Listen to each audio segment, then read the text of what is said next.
قال الله تعالى في الكتاب العزيز الحكيم أعوذ بالله السميع العليم من الشيطان الرجيم بسم الله الرحمن الرحيم إن الإنسان خلق هلوعا إذا مسه الشر جزوعا وإذا مسه الخير منوعا إلا المصلين الذين هم على صلاتهم دائمون والذين في أموالهم حق معلوم للسائل والمحروم والذين يصدقون بيوم الدين والذين هم من عذاب ربهم مشفقون إن عذاب ربهم غير مأمون والذين هم لفروجهم حافظون إلا على أزواجهم أو ما ملكت أيمانهم فإنهم غير ملومين فمن ابتغى وراء ذلك فأولئك هم العادون والذين هم لأماناتهم وعهدهم راعون والذين هم بشهاداتهم قائمون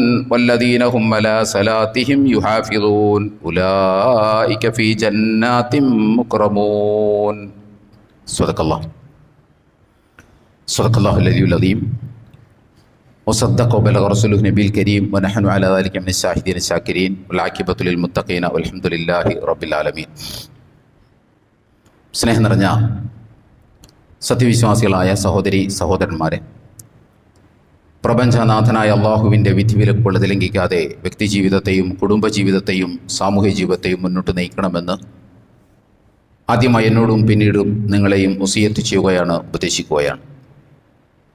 ജീവിതത്തിലുടനീളം അല്ലാഹു സുബ്ഹാനഹു വ തആലയുടെ നിയമ നിർദ്ദേശങ്ങളനുസരിച്ച് ജീവിക്കുവാനും അവസാനം പൂർണ്ണമായ ഈമാനോടുകൂടി ഈ ലോകത്ത് നിന്ന് വിട പറയുവാനും നാളെ അവൻ്റെ ജന്നാത്തുൽ ഫിർദൗസിൽ അംബിയാ മുർസലീങ്ങളോടൊപ്പം സന്തോഷം കഴിഞ്ഞുകൂടുവാനുമുള്ള തൗഫീഖ് നൽകി അർഹമുർ റഹീമനായ റബ്ബ് നമ്മെല്ലാവരെയും എല്ലാ അർത്ഥത്തിലും അനുഗ്രഹിക്കുമാറാകട്ടെ. നമുക്കറിയാം, ഇന്ന് ഈ രാജ്യത്തിൻ്റെ സ്വാതന്ത്ര്യ ദിനത്തെ അനുസ്മരിക്കുന്ന ഒരു ദിവസമാണ് ഓഗസ്റ്റ് 15. അതുകൊണ്ട് തന്നെ നിങ്ങൾക്ക് എല്ലാവർക്കും എൻ്റെ ഹൃദ്യമായ സ്വാതന്ത്ര്യ ദിനാശംസകൾ നേരുകയാണ്. പക്ഷെ നമ്മളുടെ ഖുതുബ സ്വാതന്ത്ര്യദിനത്തെക്കുറിച്ചല്ല, മറിച്ച് നമ്മൾ തൊട്ട് മുൻപ് പറഞ്ഞ, കഴിഞ്ഞ വെള്ളിയാഴ്ചയല്ല അതിനു മുമ്പത്തെ വെള്ളിയാഴ്ച പറഞ്ഞ ഇസ്ലാമിലെ അടിസ്ഥാന ആരാധനയായ നമസ്കാരത്തെക്കുറിച്ച് ചില സംഗതികൾ കൂടി പറയാം എന്ന് നമ്മൾ പറഞ്ഞിരുന്നു. അതിനെക്കുറിച്ച് സൂചിപ്പിക്കാനാണ് ഉദ്ദേശിക്കുന്നത്. അഥവാ ജീവിതത്തിൽ അങ്ങേയറ്റത്തെ സ്വാതന്ത്ര്യബോധം നൽകുന്ന ഒരു വിശ്വാസിക്ക് നൽകുന്ന ഒരു ആരാധനയാണ് യഥാർത്ഥത്തിൽ നമസ്കാരം എന്ന് പറയുന്നത്. അതിൻ്റെ യഥാർത്ഥ ഉള്ളടക്കത്തോടുകൂടി നമ്മൾ അതിനെ നോക്കിക്കാണുകയാണെങ്കിൽ, ഞാൻ ആ ഖുതുബയിൽ സൂചിപ്പിച്ചിരുന്നു, നമസ്കാരം അതിപ്രധാനമായ ഇസ്ലാമിലെ ഒരു ആരാധന കർമ്മമാണ് എന്നു മാത്രമല്ല, ഒരു വിശ്വാസിയുടെ, ഒരു സത്യവിശ്വാസിയുടെ ദൈനംദിന ജീവിതത്തെ ദൈവാനുകൂലമാക്കി മാറ്റി തീർക്കാൻ ഇസ്ലാം നിശ്ചയിച്ച ഒരാരാധനയാണ് നമസ്കാരം എന്ന് പറയുന്നത്. ദൈനംദിന ജീവിതത്തെ നമ്മൾ അള്ളാഹുവിൻ്റെ വിധിവിലക്കുകൾക്ക് വിധേയമാകത്തക്ക വിധം ഒരു വിശ്വാസിയെ പ്രാപ്തമാക്കാനുള്ളതാണ് നമസ്കാരം. അതുകൊണ്ട് തന്നെ നമസ്കരിക്കാത്ത ഒരു മുസ്ലിമിനെ കുറിച്ചുള്ള ഒരു സങ്കല്പം ഇസ്ലാമിലില്ല. ഒരാൾ മുസ്ലിം ആവുക എന്നിട്ട് നമസ്കരിക്കാതിരിക്കുക, അത് ഇസ്ലാമിന് സങ്കല്പിക്കാനേ പറ്റില്ല. കാരണം എന്തുകൊണ്ടാണെന്ന് ചോദിച്ചാൽ, അയാളുടെ ജീവിതത്തെ ദൈവികമായ വിധിവിലക്കുകൾക്ക് വിധേയമാക്കി മാറ്റുന്നതിൽ ശക്തമായ സ്വാധീനം ചെലുത്തുന്ന ഒരു ആരാധനയാണ് നമസ്കാരം. പക്ഷെ ആ ഒരു സീരിയസ്നെസ് മുസ്ലിം സമൂഹം നമസ്കാരത്തിനോട് കാണിക്കുന്നില്ല. അതിൻ്റെ ഒന്നാമത്തെ കാര്യം ഞാൻ കഴിഞ്ഞ ഖുതുബയിൽ സൂചിപ്പിച്ചു. അഥവാ എന്താണ് നമസ്കാരം, എന്തിനാണ് നമസ്കാരം എന്ന് നമ്മൾ നമ്മുടെ പാഠശാലകളിൽ എവിടെയും പഠിപ്പിക്കുന്നില്ല. നമസ്കാരം എന്താണ്, നമസ്കാരം എന്തിനാണ്, ഇത് നമ്മുടെ മതപാഠശാലകളായ മദ്രസ പാഠപുസ്തകങ്ങളിൽ നമുക്ക് കാണുക സാധ്യമേ അല്ല. അതിനേക്കാൾ ഉയർന്ന ദർസിലെ ഫിഖ്ഹിൻ്റെ കിതാബുകളിൽ എന്താണ് നമസ്കാരം, എന്തിനാണ് നമസ്കാരം എന്ന് നമുക്ക് കാണുക സാധ്യമേ അല്ല. മറിച്ച് അവിടെയൊക്കെ നമുക്ക് കാണാൻ കഴിയുന്നത് എങ്ങനെയാണ് നമസ്കാരം എന്നത് മാത്രമാണ് കാണാൻ സാധിക്കുക. നമസ്കാരത്തിൻ്റെ ബാഹ്യമായ ചിട്ടവട്ടങ്ങൾ എങ്ങനെയാണ് എന്ന് മാത്രമാണ് മദ്രസ പാഠപുസ്തകങ്ങളിലും ഫിഖ്ഹിൻ്റെ കിതാബുകളിലുമൊക്കെ ഉള്ളത്. കാരണം എങ്ങനെയാണ് നമസ്കരിക്കേണ്ടത് എന്നതിനാണ് നമ്മൾ ഗൗരവം കൊടുക്കുന്നത്. അതുകൊണ്ട് തന്നെ എങ്ങനെയാണ് നമസ്കരിക്കേണ്ടത് എന്ന കാര്യം ഗൗരവത്തോടെ നമ്മൾ പഠിപ്പിക്കുകയും ചെയ്യുന്നു. അതുകൊണ്ടാണ് താരതമ്യേന വളരെ ചെറിയ കാര്യങ്ങളായ കുനൂത്ത്, കൈകെട്ട്, വിരലനക്കൽ, തലമറക്കൽ പോലുള്ള സംഗതികൾ നമ്മൾ വലിയ സംഭവമായി ചർച്ച ചെയ്യുന്നത്. അതുകൊണ്ടാണ്, കാരണം അതെങ്ങനെയാണ് എന്നുള്ളതിൻ്റെ ഭാഗമാണ്, എന്തിനാണ് എന്നുള്ളതിൻ്റെ ഭാഗമല്ല. അത് വലിയ ഗൗരവത്തോടുകൂടി ചർച്ച ചെയ്യുന്നു നമ്മൾ. അതേസമയം എന്തിനാണ് എന്നുള്ളത് നമുക്ക് ഗൗരവമില്ലാത്തത് കൊണ്ട് എന്തിനാണെന്നുള്ളത് നമ്മളെവിടെയും ചർച്ച ചെയ്യുന്നില്ല. അതുപോലെ തന്നെ ഖുർആൻ നമ്മൾ ഓതുന്നത് എന്തിനാണ് എന്ന് നമ്മളെവിടെയും പഠിപ്പിക്കണില്ല. നമ്മൾ പഠിപ്പിക്കുന്നത് ഖുർആൻ ഓതേണ്ടത് എങ്ങനെയാണ് എന്നതാണ്. എങ്ങനെയാണ് എന്നതിന് നമ്മൾ ഗൗരവം കൊടുക്കുന്നത് കൊണ്ട് നമ്മൾ തജ്വീദിനെ കുറിച്ച് വാചാലമാകുന്നു, നമ്മൾ ഖത്തം തീർക്കുന്നതിനെ കുറിച്ച് വാചാലമാകുന്നു, നമ്മൾ ഖുർആൻ ഹിഫ്ള് ചെയ്യുന്നതിനെ കുറിച്ച് വാചാലമാകുന്നു. അതുകൊണ്ട് തന്നെ ഖത്തം തീർക്കുന്നതിൻ്റെ പുണ്യം നമ്മൾ ധാരാളമായി പറയുന്നു. തജ്വീദ് പഠിപ്പിക്കാൻ നൂറുകണക്കിന് ഗ്രന്ഥങ്ങൾ നമ്മൾ ഉണ്ടാക്കി വച്ചിരിക്കുന്നു. ഖുർആൻ ഹിഫ്ള് ചെയ്യാൻ എത്രയോ സ്ഥാപനങ്ങളാണ് നമുക്കുള്ളത്. എന്നാൽ ഖുർആൻ എന്തിനാണ് ഈ വായിക്കുന്നത്, ഓതുന്നത് എന്ന് മനസ്സിലാക്കാൻ വേണ്ടി ഖുർആൻ ഒന്ന് അർത്ഥസഹിതം ആശയം പഠിച്ചുകൊണ്ട് ഖുർആൻ ഓതുകയും വായിക്കുകയും ഒക്കെ ചെയ്യണം എന്ന് നമ്മൾ പ്രോത്സാഹിപ്പിക്കാറില്ല.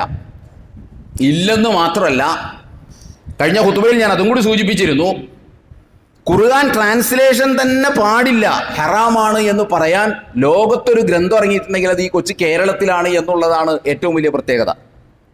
ഖുർആൻ ട്രാൻസ്ലേഷൻ തന്നെ പാടില്ല. അപ്പോൾ പിന്നെ വേറെ ഒന്നും വിശ്വാസിക്ക് കഴിയില്ലല്ലോ, ഒന്നും അതിനകത്ത് നമുക്ക് മനസ്സിലാക്കാൻ പറ്റില്ല.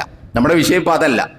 അപ്പോൾ ഞാൻ പറയുന്നത്, ഒരാളെ സംബന്ധിച്ചിടത്തോളം നിങ്ങളൊന്ന് ആലോചിച്ച് നോക്കൂ, എങ്ങനെയാണ് നമസ്കരിക്കേണ്ടത് എന്ന് കൃത്യമായി ഒരാൾ മനസ്സിലാക്കി, അതിൻ്റെ ഫിഖ്ഹൊക്കെ മനസ്സിലാക്കി ഒരാൾ നമസ്കാരം നിർവഹിച്ചു എന്നതുകൊണ്ട് ആ നമസ്കാരം അയാളുടെ ദൈനംദിന ജീവിതത്തിലെ വ്യവഹാരങ്ങളെ, ജീവിതത്തിൻ്റെ ഇടപെടലുകളെ സ്വാധീനിക്കുമെന്ന് നമുക്ക് പറയാൻ കഴിയുമോ? ഒരിക്കലും സ്വാധീനിക്കില്ല.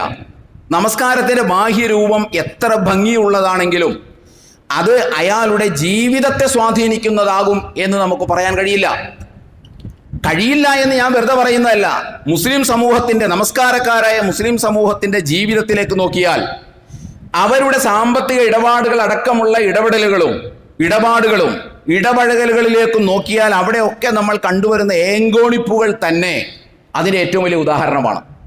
ആ നമസ്കാരം അവരുടെ ജീവിതത്തെ അല്പം പോലും സ്വാധീനിക്കുന്നില്ല എന്ന് നമുക്ക് മനസ്സിലാകും.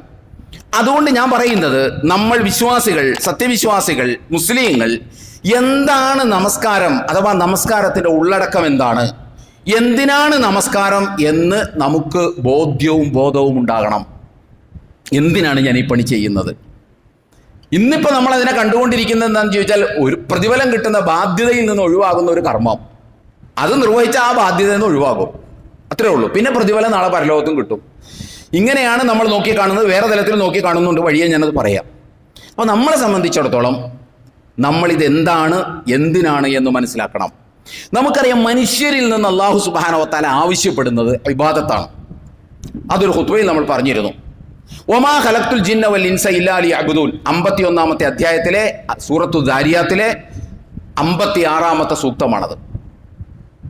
വമാ ഖലഖ്തുൽ ജിന്ന വൽ ഇൻസ ഇല്ലാ ലിയഅ്ബുദൂൻ, എനിക്ക് ഇബാദത്ത് ചെയ്യാൻ വേണ്ടിയല്ലാതെ ഞാൻ നിങ്ങളെ സൃഷ്ടിച്ചിട്ടില്ല. അഥവാ അള്ളാഹു മനുഷ്യനിൽ നിന്ന് ആവശ്യപ്പെടുന്നത് ഇബാദത്താണ്. ഇബാദത്ത് എന്ന് പറഞ്ഞാൽ അള്ളാഹുവിനും അള്ളാഹുവിൻ്റെ വിധിവിലക്കുകൾക്കും വിധേയപ്പെടലാണ് ഇബാദത്ത് എന്ന് പറയുന്നത്.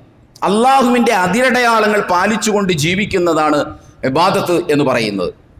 ഇതിനൊരു മനുഷ്യന് കഴിയണമെങ്കിൽ അയാൾക്ക് അടിയുറച്ച ദൈവബോധ്യമുണ്ടാകണം, അടിയുറച്ച പരലോകബോധ്യമുണ്ടാകണം.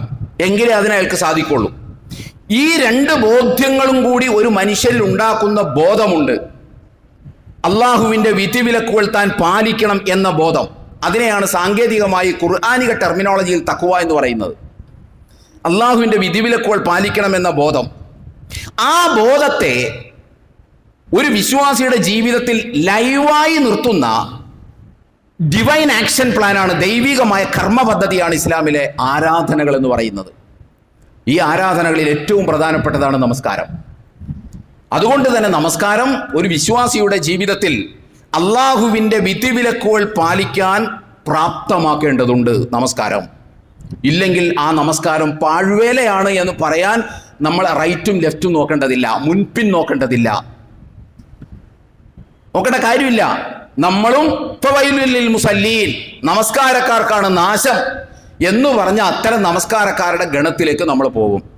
അതുകൊണ്ട് തന്നെ നമ്മൾ അടിവരയിട്ട് മനസ്സിലാക്കേണ്ടത്, നമസ്കാരം, നമ്മുടെ ആരാധനകൾ, പ്രത്യേകിച്ച് നമസ്കാരം അള്ളാഹുവിൻ്റെ റിവാർഡിന് അർഹമാകണമെന്നുണ്ടെങ്കിൽ, പ്രതിഫലത്തിന് അർഹമാകണമെന്നുണ്ടെങ്കിൽ, നാളെ പരലോകത്ത് പ്രതിഫലത്തിന് അർഹമാകണമെന്നുണ്ടെങ്കിൽ ഇഹലോകത്ത് അതിന് റിഫ്ലക്ഷൻ ഉണ്ടാകണം, പ്രതിഫലനം ഉണ്ടാകണം. പ്രതിഫലനമുള്ള, പോസിറ്റീവായിട്ടുള്ള പ്രതിഫലനമുള്ള ഒരാരാധനക്കാണ് നാളെ പരലോകത്ത് അള്ളാഹുവിൻ്റെ ഭാഗത്ത് നിന്ന് റിവാർഡ് അഥവാ പ്രതിഫലം ലഭിക്കുകയുള്ളൂ. ഇതാണ് നമ്മൾ ഗൗരവത്തിൽ മനസ്സിലാക്കേണ്ടത്. അതുകൊണ്ട് തന്നെ ഒരു വിശ്വാസിയുടെ നമസ്കാരം അയാളെ വിശ്വസ്തനാക്കണം.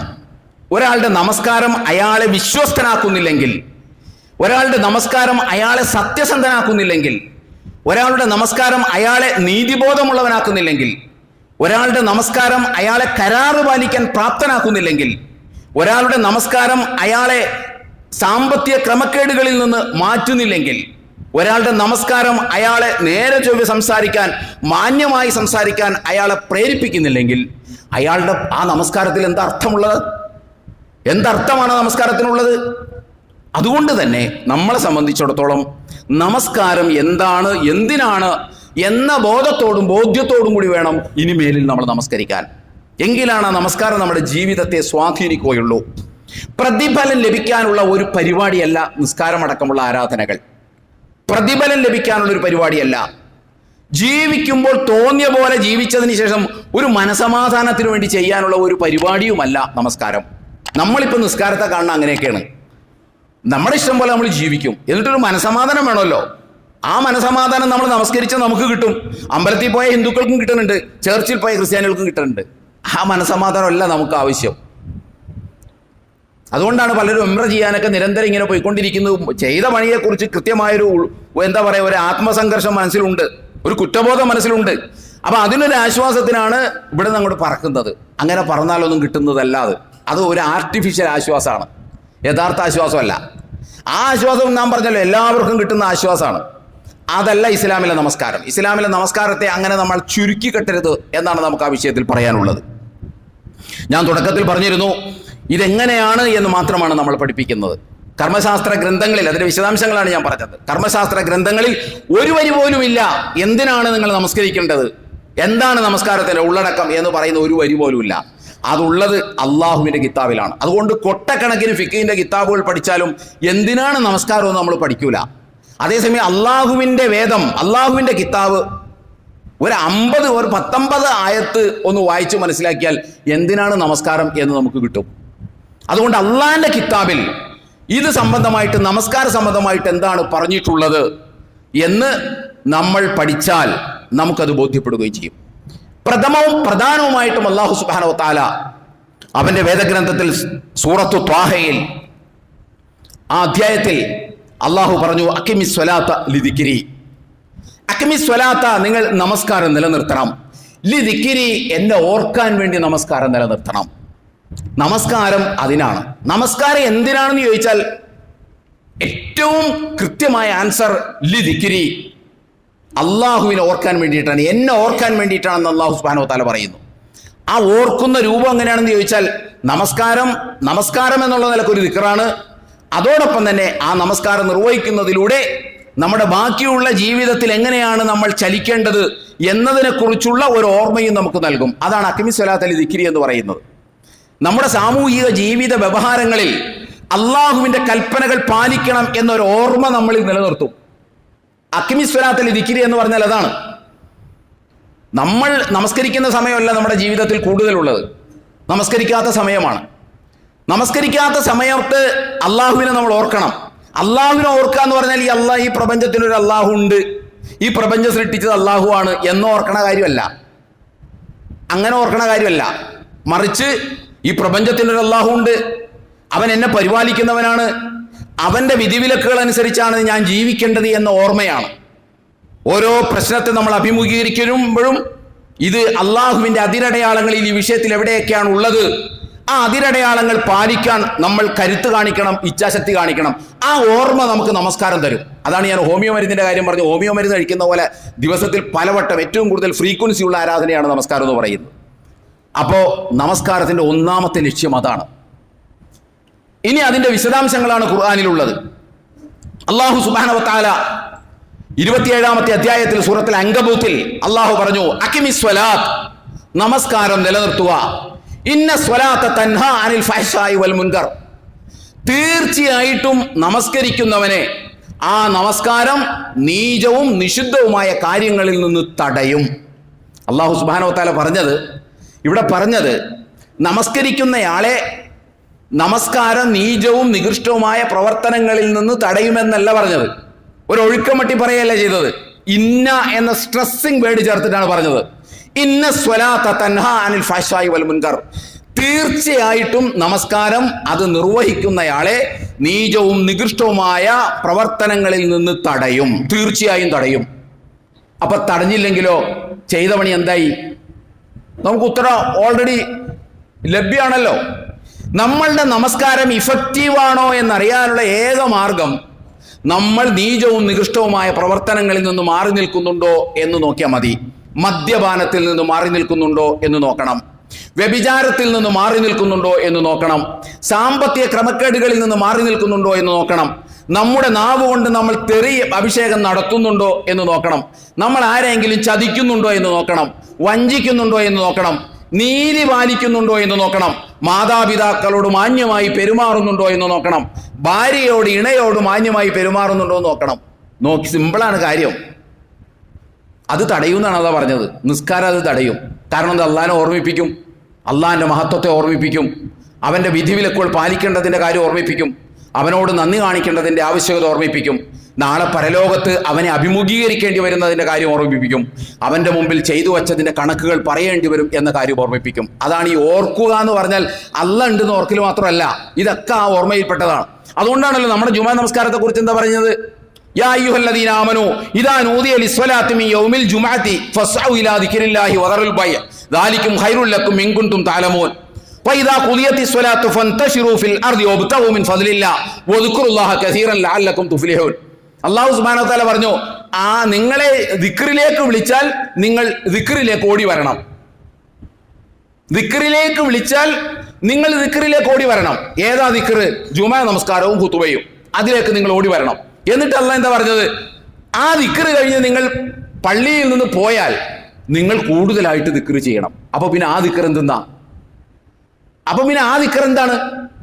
ആ ദിക്റാണ് നിങ്ങൾ അതിസങ്കീർണമായ വ്യാപാര വ്യവഹാരങ്ങളിലേക്കാണ് ഇറങ്ങിത്തിരിക്കുന്നത് പള്ളിയിൽ നിന്ന്. അവിടെ അള്ളാഹുവിന്റെ ഒരുപാട് അതിരടയാളങ്ങളുണ്ട്. ആ അതിരടയാളങ്ങളെ നിങ്ങൾ നിലനിർത്തണം. ആ കാര്യം ഓർക്കണമെന്നാണ് ഈ പറയുന്നത്. അല്ലാതെ പള്ളിയിൽ നിന്ന് നിസ്കരിച്ച് ഇറങ്ങിയ പിന്നെ തസ്ബീഹ്മാല എടുത്ത് സുബ്ഹാനല്ലാഹ് സുബ്ഹാനല്ലാഹ് അൽഹംദുലില്ലാഹ് അൽഹംദുലില്ലാഹ് അല്ലാഹു അക്ബർ അല്ലാഹു അക്ബർ എന്ന് പരമാവധി പറഞ്ഞുകൊണ്ടിരിക്കണമെന്നല്ല. ഇതൊക്കെ നമുക്ക് തിരിയണമെന്നുണ്ടെങ്കിൽ എൻ്റെ പൊന്ന് സഹോദരി സഹോദരന്മാരെ, ഖുർആൻ പഠിക്കണം, ഖുർആൻ വായിക്കണം, എങ്കിലേ ഇത് തിരിയുള്ളൂ. നമസ്കാരം എന്തിനാണെന്ന് ഞാൻ പറഞ്ഞല്ലോ, ഫിഖ്ഹിന്റെ ഒരു കിതാബിലും ഇല്ല. പക്ഷെ നമസ്കാരം എന്തിനാണെന്ന് അള്ളാന്റെ കിതാബിൽ 50 വചനത്തിലുണ്ട് എന്തിനാണെന്നുള്ളത്. അപ്പോൾ നമ്മൾ നീചവും നികൃഷ്ടവുമായ പ്രവർത്തനങ്ങളിൽ നമസ്കാരം മാറ്റി നിർത്തും. ഈ ഓർമ്മ നമുക്ക് വേണം, മാറ്റി നിർത്തും എന്നാണ് അള്ളാഹ് പറഞ്ഞത്. നമ്മൾ എന്താ മനസ്സിലാക്കിയത്? അള്ളാഹ് പറഞ്ഞു നീചമായ പ്രവർത്തനങ്ങളിൽ നമസ്കാരം നിങ്ങൾ തടയും. നമ്മൾ എന്ത് മനസ്സിലാക്കി? എന്ത് നെറികേട് ചെയ്താലും നിസ്കരിച്ചാൽ മതി എന്ന് മനസ്സിലാക്കി. അള്ളാഹ് പറഞ്ഞു നിസ്കരിച്ചാൽ നെറികേടുകളിൽ നിന്ന് നിങ്ങളെ മാറ്റി നിർത്തും. നമ്മൾ മനസ്സിലാക്കി എന്ത് നെറികേട് ചെയ്തിട്ട് നിസ്കരിച്ചാൽ മതി എന്ന്. ആകെ ഒരു കിഴുക്കാന്തൂക്കായി പോയി നമ്മൾ മനസ്സിലാക്കി വന്നപ്പോൾ. അതുകൊണ്ട് ജീവിതത്തിൽ അത്തരം തിന്മകളിൽ നിന്ന് നമസ്കരിക്കുന്നവർ മാറി നിൽക്കണം. അല്ലെങ്കിൽ നമസ്കാരം പാഴ്വേലിയാവുമെന്ന് മാത്രമല്ല, ഇപ്പോൾ വൈലുൽ മുസല്ലീൻ, അവർക്കാണ് സർവനാശവും എന്ന് പറഞ്ഞ അള്ളാഹു പറഞ്ഞ അത്തരം നമസ്കാരക്കാരുടെ ഗണത്തിൽ നമ്മൾ പെട്ടുപോകും. ഇനി നമസ്കാരത്തെക്കുറിച്ച് ഖുർആൻ പറഞ്ഞ മറ്റു ചില സംഗതികളുണ്ട്. അതാണ് അള്ളാഹു സുബ്ഹാനഹു വ തആല ഞാൻ ആമുഖത്തിൽ ഓതി വെച്ചത്. സൂറത്തുൽ മആരിജ് 70-ാമത്തെ അധ്യായം. ഇന്നൽ ഇൻസാന ഖുലിക ഹലൂഅ ഇദാ മസ്സഹു ശർറു ജസൂഅ വഇദാ മസ്സഹുൽ ഖൈറു മനൂഅ ഇല്ലൽ മുസല്ലീന അല്ലദീന ഹും അലാ സ്വലാത്തിഹിം ദായിമൂൻ വല്ലദീന ഫീ അംവാലിഹിം ഹഖ്ഖുൻ മഅലൂമുൻ ലിസ്സായിലി വൽ മഹ്റൂം വല്ലദീന യുസദ്ദിഖൂന ബിയൗമിദ്ദീൻ വല്ലദീന ഹും മിൻ അദാബി റബ്ബിഹിം മുശ്ഫിഖൂൻ. വളരെ കൃത്യമാണ്. അഥവാ മനുഷ്യനെ അള്ളാഹു അക്ഷമനായിട്ടാണ് സൃഷ്ടിച്ചിട്ടുള്ളത്. മനുഷ്യനെ അള്ളാഹു അക്ഷമനായിട്ടാണ് സൃഷ്ടിച്ചിട്ടുള്ളത്. എന്താ അക്ഷമതയുടെ ലക്ഷണം? എന്താണ്? അവന് എന്തെങ്കിലും ആപത്തൊക്കെ വരുമ്പോൾ അവൻ ഭയങ്കര വെപ്രാളോട്. അനുഗ്രഹം അള്ളാഹു നൽകിയാലോ അവൻ കൈ ചുരുട്ടി പിടിക്കും, പിശുക്ക് കാണിക്കും. നന്നായി ശ്രദ്ധിക്കണം. മനുഷ്യനെ ചപലനായിട്ടാണ് സൃഷ്ടിച്ചിട്ടുള്ളത്. ആ ചാബല്യത്തിന്റെ പ്രത്യേകത എന്താണെന്ന് ചോദിച്ചാൽ, അവനെ ആപത്തുകൾ ബാധിക്കുമ്പോൾ അവൻ വലിയ വെപ്രാളം കാണിക്കും. അവനെ അള്ളാഹു അനുഗ്രഹിക്കുമ്പോൾ അവൻ പിശുക്ക് കാണിക്കും, പിടിച്ചു വയ്ക്കും. എന്നിട്ട് അള്ളാഹ് പറയുന്നു ഇല്ലൽ മുസല്ലീൻ. പക്ഷേ നമസ്കാരക്കാർ അങ്ങനെയല്ല. സിമ്പിളാണ് കാര്യം. നമസ്കാരക്കാർ പക്ഷെ അങ്ങനെയല്ല. അലാ സ്വലാത്തിഹിം ദായിമൂൻ. അവരുടെ നമസ്കാരത്തിൽ അവർക്ക് കൃത്യനിഷ്ഠതയുണ്ട് എന്നതാണ് ഒന്നാമത്തേത്. ഫി അംവാലിഹിം ഹഖ്ഖും മഅലൂമുൻ ലിസായിലി വൽ മഹ്റൂം. അവരുടെ സമ്പത്തിൽ ചോദിച്ചു വരുന്നവർക്കും നിരാലംബർക്കും നിർണിതമായ അവകാശമുണ്ട്. അവരെ സംബന്ധിച്ചിടത്തോളം അവർ വിചാരണാ നാളിനെ ഭയപ്പെടുന്നവരാണ്. വിചാരണാ നാളിലെ ശിക്ഷയെ ഭയപ്പെടേണ്ടത് തന്നെയാണ്. അവരെ സംബന്ധിച്ചിടത്തോളം അവരുടെ പ്രത്യേകത, അവർ ലൈംഗികാവയവങ്ങളെ കാത്തു സൂക്ഷിക്കും. ഇണകളിൽ മാത്രമേ അവർ ലൈംഗിക പൂർത്തീകരണം നടത്തുകയുള്ളൂ. അതിനപ്പുറത്തേക്ക് പോയാൽ അവർ കുറ്റക്കാരായി മാറും. വല്ലദീന ഹും ലി അമാനാത്തിഹിം വഅഹ്ദിഹിം റാഊൻ. അവരെ സംബന്ധിച്ചിടത്തോളം കരാറുകളും അമാനത്തുകളും അവർ സൂക്ഷിക്കും. ആരോടെങ്കിലും കരാർ വെച്ചാൽ ആ കരാർ അവർ പാലിക്കും. സാമ്പത്തിക നേട്ടം ഉണ്ടാകുമ്പോൾ ആ കരാറിൽ നിന്ന് തകിടം മറിയില്ല. അമാനത്തുകൾ അവർ കാത്തു സൂക്ഷിക്കും. വിശാലമായ അർത്ഥങ്ങളുള്ള പദങ്ങളാണ് അമാനത്തുകളും അഹദ് എന്നൊക്കെ പറയുന്നത്. വല്ലദീന ഹും ബിശഹാദാതിഹിം ഖായിമൂൻ. അവർ അള്ളാഹുവിന്റെ സത്യസാക്ഷികളായി ഉറച്ചു നിലകൊള്ളും. വല്ലദീന ഹും അലാ സ്വലാത്തിഹിം യുഹാഫിളൂൻ. അവരുടെ നമസ്കാരത്തിൽ അവർ സൂക്ഷ്മത പാലിക്കും. ഉലൈക ഫീ ജന്നാത്തിൻ മുക്രമൂൻ. അവരാണ് സ്വർഗത്തിലെ ആദരണീയരായ സ്വർഗാവകാശികൾ എന്നല്ലാഹു പറയുന്നു. വളരെ വ്യക്തമല്ലേ? നമസ്കാരക്കാർ എങ്ങനെയായിരിക്കും എന്നാണ് അള്ളാഹ് പറഞ്ഞത്. അപ്പൊ നമസ്കാരം എന്തിനാന്ന് അതിനകത്ത് വളരെ വ്യക്തമാണ്. ഇനി വിശുദ്ധ ഖുർആനിലെ 23-ാം അധ്യായം സൂറത്തുൽ മൂമിനൂൻ തുടങ്ങുന്നത് തന്നെ ഖദ് അഫ്ലഹൽ മൂമിനൂൻ അല്ലദീന ഹും ഫീ സ്വലാത്തിഹിം ഖാശിഊൻ വല്ലദീന ഹും അനിൽ ലഗ്വി മുഅ്രിദൂൻ വല്ലദീന ഹും ലിസകാത്തി ഫായിലൂൻ വല്ലദീന ഹും ലിഫുറൂജിഹിം ആഫിലൂൻ ഇല്ലാ അലാ അസ്വാജിഹിം ഔ മാ മലക്കത അയ്മാനുഹും ഫഇന്നഹും ഗൈറു മലൂമീൻ വമൻ ഇബ്തഗാ വറാഅ ദാലിക ഫൗലൈക ഹുമുൽ ആദൂൻ വല്ലദീന ഹും ലിഅമാനാതിഹിം വഅഹ്ദിഹിം റാഊൻ വല്ലദീന ഹും അലാ സ്വലാത്തിഹിം യുഹാഫിളൂൻ ഉലൈക ഹുമുൽ വാരിസൂൻ അല്ലദീന യരിസൂനൽ ഫിർദൗസ ഹും ഫീഹാ ഖാലിദൂൻ. 11 സൂക്തങ്ങളാണ്. 11 സൂക്തങ്ങളാണ്. അതിനകത്ത് ഞാൻ നേരത്തെ പറഞ്ഞു തന്നെ അള്ളാഹ് പറയുന്നത് ചില്ലറ വ്യത്യാസങ്ങളുണ്ടെന്ന് മാത്രം. ഖദ് അഫ്ലഹൽ മുഅ്മിനൂൻ, വിശ്വാസികൾ വിജയം വരിച്ചിരിക്കുന്നു. അല്ലെങ്കിൽ വിജയം വരിച്ച വിശ്വാസികളുടെ പ്രത്യേകത അള്ളാഹ് പറയുകയാണ് അല്ലദീന ഹും ഫീ സ്വലാത്തിഹിം ഖാശിഊൻ. അവർ നമസ്കാരത്തിൽ ഖുശൂ ഉള്ളവരാണ്. നമസ്കാരത്തിൽ ഖുശൂ ഉള്ളവരാണ്. അവരെ സംബന്ധിച്ചുള്ള പ്രത്യേകത എന്തെന്നാ? അനാവശ്യ കാര്യങ്ങളിൽ നിന്ന് അവർ മാറി നിൽക്കും. സംസ്കരണ പ്രവർത്തനങ്ങളിൽ അവർ ഏർപ്പെടും. വ്യഭിചാരം അവർ ചെയ്യില്ല. അമാനത്തുകൾ അവർ പാലിക്കും. നമസ്കാരത്തിൽ അവർ സൂക്ഷ്മത പുലർത്തും. ഉലൈക ഹുമുൽ വാരിസൂൻ. അവരാണ് അനന്തരമെടുത്തവർ. എന്തിനനന്തരമെടുത്തവർ? അല്ലദീന യരിസൂനൽ ഫിർദൗസ്. ഫിർദൗസിനെ അനന്തരമെടുത്തവർ അവരാണ്. ഹും ഫീഹാ ഖാലിദൂൻ. അവർ അതിനകത്ത് സ്ഥിര താമസക്കാരായിരിക്കും. ഈ ഗ്രൂപ്പ് ഓഫ് വേഴ്സ് ഇപ്പൊ ഞാൻ പറഞ്ഞത് വിശുദ്ധ ഖുർആനിലെ വളരെ ശ്രദ്ധേയമായ 2 സൂക്തക്കൂട്ടങ്ങളാണ്. ഈ 2 സൂക്തക്കൂട്ടങ്ങൾക്ക് ഒരു പ്രത്യേകതയുണ്ട്. എന്താണെന്ന് ചോദിച്ചാൽ, ഈ 2 മാരിജിലെ ഈ 10-16 വരുന്ന സൂക്തങ്ങളും സൂറത്തുൽ മൂമിനൂനിലെ 11ഓളം വരുന്ന സൂക്തങ്ങളും തമ്മിൽ നമ്മളൊന്ന് പഠിച്ചാൽ ഒരു പ്രത്യേകത കാണാൻ സാധിക്കും.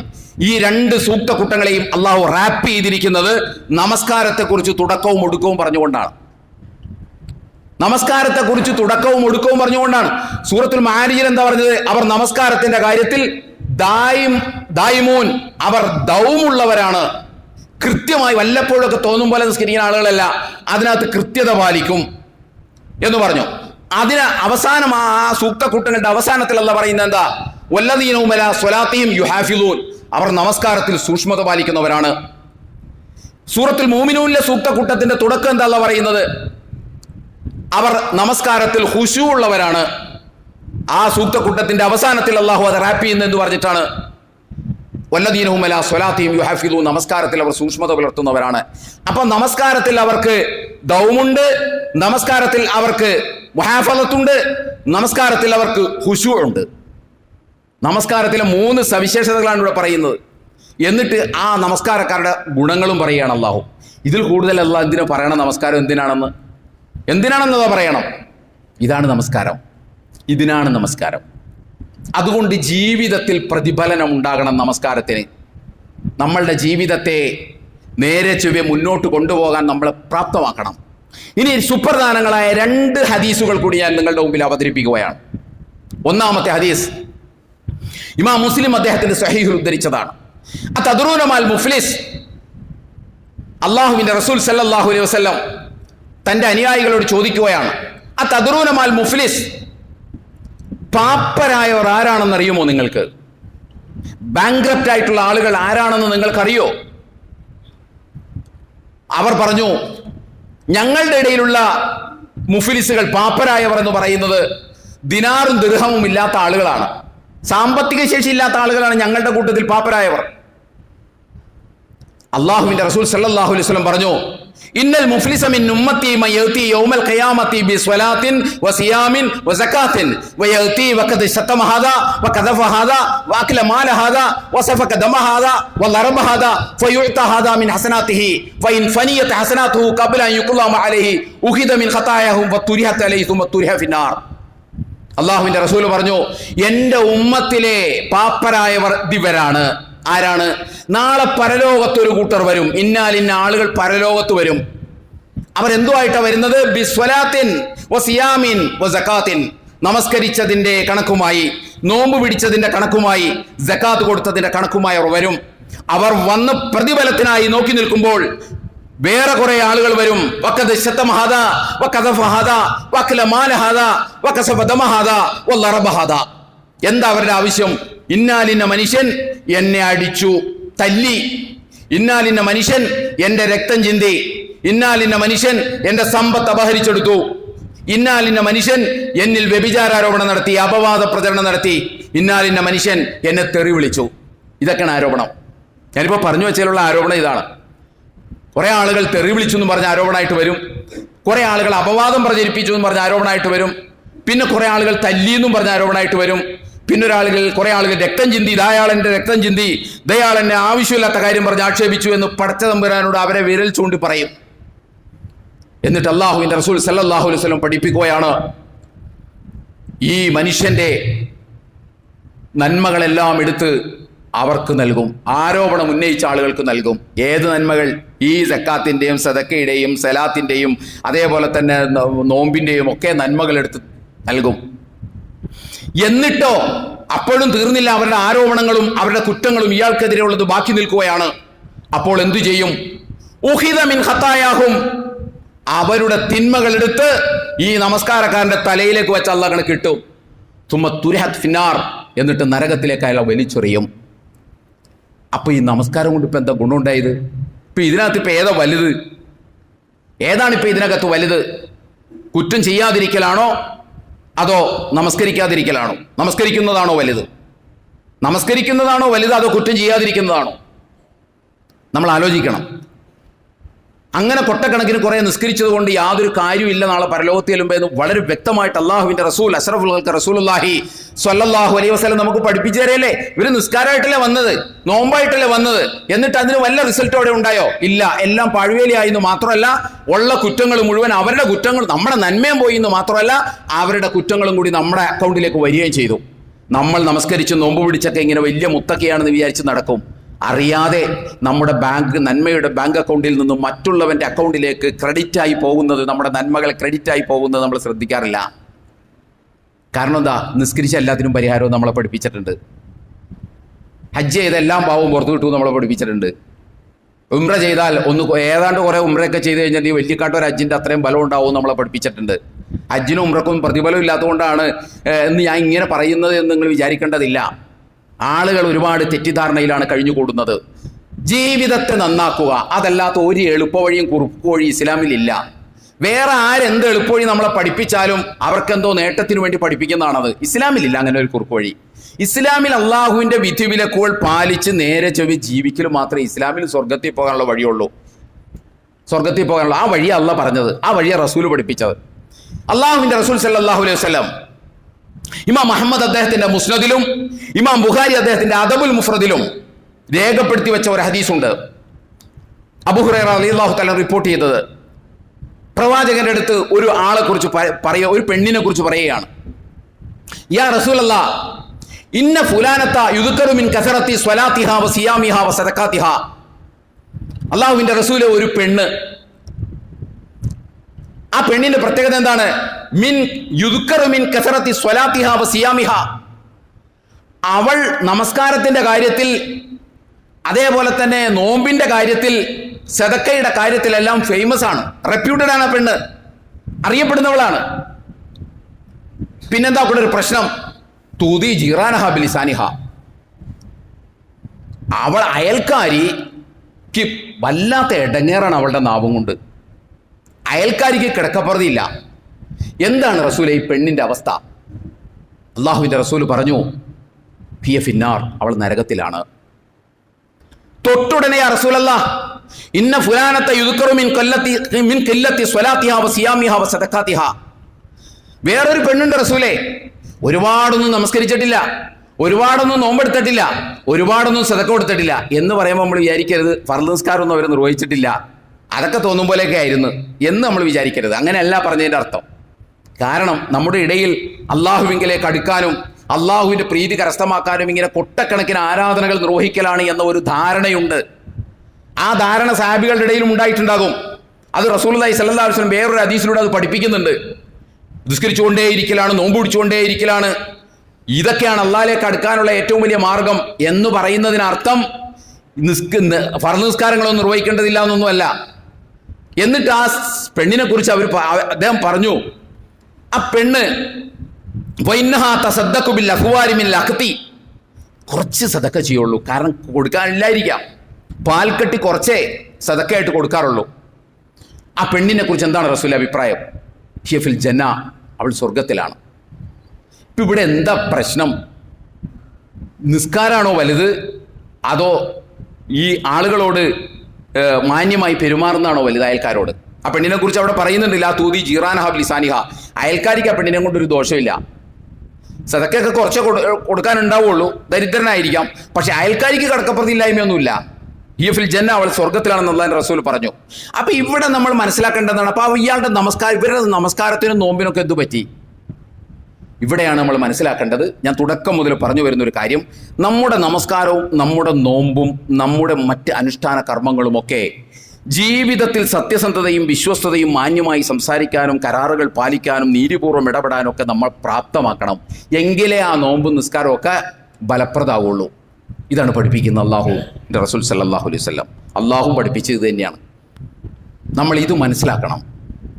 നമ്മളൊക്കെ നമസ്കരിക്കുന്ന ആളുകളാണല്ലോ, അതുകൊണ്ടാണല്ലോ നമ്മളൊക്കെ ഇവിടെ വന്നത്, കേട്ടിരിക്കാൻ സന്നദ്ധമായത്. അതുകൊണ്ട് നമ്മൾ നമസ്കാരത്തെക്കുറിച്ച് മനസ്സിലാക്കിയ ധാരണകൾ ഞാൻ നേരത്തെ പറഞ്ഞതാണ്. കുറേ എന്തെങ്കിലുമൊക്കെ ചെയ്ത് ജീവിക്കുക, എന്നിട്ട് കുറേ നിസ്കരിക്കുക, അപ്പോൾ സമാധാനമാകും. അല്ലെങ്കിൽ നമസ്കരിച്ചാൽ ആ ബാധ്യതയിൽ നിന്ന് ഒഴിവായി കിട്ടും, പ്രതിഫലം കിട്ടും. ഇങ്ങനെയല്ല. ജീവിതത്തെ, ദൈനംദിന ജീവിതത്തെ കറക്റ്റ് ചെയ്യാനുള്ള ഇസ്ലാമിലെ ഒരു ഏർപ്പാടാണത്. ആ കറക്ഷൻ നടക്കണം, എങ്കിലേ നമസ്കാരം ഇഫക്റ്റീവ് ആവുള്ളൂ. ആ നിലക്ക് ഈ ആരാധനാ കർമ്മങ്ങൾ നോക്കിക്കാണാൻ നമ്മൾ ശ്രമിക്കുക. ജീവിതത്തിൽ അങ്ങനെ നമസ്കാരത്തെ സമീപിക്കാനും നമ്മൾ ശ്രമിക്കുക. ഇനിയൊരു സംഗതി കൂടി ഉണ്ട്. അള്ളാഹുവിനെ ഓർക്കാൻ മാത്രം നമസ്കാരത്തെ അള്ളാഹു എങ്ങനെയാണ് സെറ്റ് ചെയ്തിട്ടുള്ളത്, എന്താണ് നമസ്കാരം എന്നുകൂടി നമ്മൾ അറിയണം. ഇപ്പം എങ്ങനെയാണെന്നുള്ളത് നമ്മുടെ കിതാബിലൊക്കെ ഉണ്ട്, അതുകൊണ്ട് നമ്മൾ പ്രത്യേകിച്ച് പറയേണ്ട കാര്യമില്ലല്ലോ. എന്തിനാണെന്നാണ് ഇപ്പോൾ നമ്മൾ പറഞ്ഞത്. അപ്പം എങ്ങനെയാണെന്ന് കിട്ടി, എന്തിനാണെന്ന് നമ്മളിപ്പോൾ മനസ്സിലാക്കി, ഇനി എന്താണെന്ന് മനസ്സിലാക്കണം. നമസ്കാരം എന്താണ്, അതിൻ്റെ ഉള്ളടക്കം എന്താണെന്ന് മനസ്സിലാക്കണം. ഇൻഷാ അല്ലാഹ് അടുത്ത ഖുതുബയിൽ നമുക്കത് പറയാം. അള്ളാഹു സുബ്ഹാനഹു വ തആല നമ്മെ അനുഗ്രഹിക്കുമാറാകട്ടെ. നമ്മുടെ ഇവിടെ ഖുതുബക്ക് വന്നുകൊണ്ടിരിക്കുന്ന ഒരു സഹോദരൻ എലിപ്പനി ബാധിച്ച് നമ്മുടെ മെഡിക്കൽ കോളേജ് ഹോസ്പിറ്റലിലാണുള്ളത്. അള്ളാഹു സുബ്ഹാനഹു വ തആല ആ സഹോദരന് ആശ്വാസം നൽകി അനുഗ്രഹിക്കുമാറാകട്ടെ. മറ്റൊരു സഹോദരൻ നമ്മുടെ നഗറിൽ താമസിക്കുന്നതാണ്. ഹൈദ്രോ സാഹിബ് പഴങ്ങനാട് ഇവിടെ താമസിക്കുന്നതാണ്. അദ്ദേഹം എല്ലാ ഒക്കത്തുകൾക്കും ഇവിടെ ഉണ്ടാകുന്നൊരു മനുഷ്യനാണ്. അദ്ദേഹത്തിന് സ്കിന്നൊക്കെ ആയിട്ട് ബന്ധപ്പെട്ട് ഒരു അസുഖം ബാധിച്ചിരിക്കുന്നു. അതിൻ്റെ ടെസ്റ്റും കാര്യങ്ങളൊക്കെ നടക്കുന്നുണ്ട്. അതുകൊണ്ട് പ്രാർത്ഥിക്കണമെന്ന് ആവശ്യപ്പെട്ടിട്ടുണ്ട്. അല്ലാഹു സുബ്ഹാനഹു വ തആല അദ്ദേഹത്തിന് ശിഫ നൽകി അനുഗ്രഹിക്കുമാറാകട്ടെ. അദ്ദേഹത്തിൻ്റെ അസുഖങ്ങളെ എത്രയും പെട്ടെന്ന് ഡയഗ്നൈസ് ചെയ്യാനും അതിന് ട്രീറ്റ്മെൻറ്റ് നൽകി ശിഫയാക്കാനും അല്ലാഹു സുബ്ഹാനഹു വ തആല അദ്ദേഹത്തെ സഹായിക്കുമാറാകട്ടെ. മറ്റൊന്നെൻ്റെ ഒരു സുഹൃത്താണ്. അദ്ദേഹം അള്ളാഹുവിൻ്റെ ദീനിൻ്റെ മാർഗ്ഗത്തിൽ വളരെ സജീവമായി പ്രവർത്തിക്കുന്ന ഒരു സഹോദരനാണ്. തനിക്ക് അള്ളാഹു നൽകിയ സാമ്പത്തിക ശേഷി അള്ളാഹുവിൻ്റെ ദീനിൻ്റെ മാർഗ്ഗത്തിൽ ധാരാളമായി വിനിയോഗിക്കുന്ന ഒരു മനുഷ്യൻ കൂടിയാണ്. അദ്ദേഹത്തിന് നാവിന് ഒരു ക്യാൻസർ ബാധിച്ചു. അദ്ദേഹം ട്രീറ്റ്മെൻറ്റൊക്കെ എടുത്തു, വളരെ ഉഷാറായി വന്നതാണ്. പക്ഷെ പെട്ടെന്ന് അദ്ദേഹത്തിൻ്റെ ആരോഗ്യനില കൊളാപ്സ് ആകുകയാണ് ചെയ്തത്. ഇപ്പോൾ അദ്ദേഹം ആലുവ ലക്ഷ്മി ഹോസ്പിറ്റലിൽ ട്രീറ്റ്മെൻറ്റിലാണ് എന്ന് പറഞ്ഞാൽ ഒരു പാലിയേറ്റീവ് കെയറിലാണ് ഇപ്പോൾ അദ്ദേഹം ഉള്ളത്. അല്ലാഹു സുബ്ഹാനഹു വ തആല അദ്ദേഹത്തിന് ആശ്വാസം നൽകി അനുഗ്രഹിക്കുമാറാകട്ടെ. അദ്ദേഹത്തെ കൂടുതൽ പരീക്ഷണത്തിന് വിധേയമാക്കാതെ അള്ളാഹു അദ്ദേഹത്തിന് ശിഫ നൽകി അനുഗ്രഹിക്കുമാറാകട്ടെ. അദ്ദേഹത്തിൻ്റെ ഈ രോഗത്തിൽ പ്രയാസം അനുഭവിക്കുന്ന അദ്ദേഹത്തിൻ്റെ മകളുണ്ട്, താങ്ങും തണലുമായി നിന്ന അദ്ദേഹത്തിൻ്റെ ഇണയുണ്ട്. അവർക്ക് അല്ലാഹു സുബ്ഹാനഹു വ തആല ഈ പ്രതിസന്ധിയിൽ പിടിച്ചു നിൽക്കാനുള്ള തൗഫീഖ് നൽകി അനുഗ്രഹിക്കുമാറാകട്ടെ. മനസ്സിന് സമാധാനം നൽകി അനുഗ്രഹിക്കുമാറാകട്ടെ. അഖൂലു ഖൗലി ഹാദാ വസ്തഗ്ഫിറുല്ലാഹ ലി വലക്കും വലിജമീഇൽ മുസ്ലിമീന വൽ മുഅ്മിനീന അജ്മഈൻ വസ്തഗ്ഫിറുഹു ഇന്നഹു ഹുവൽ ഗഫൂറുർ റഹീം.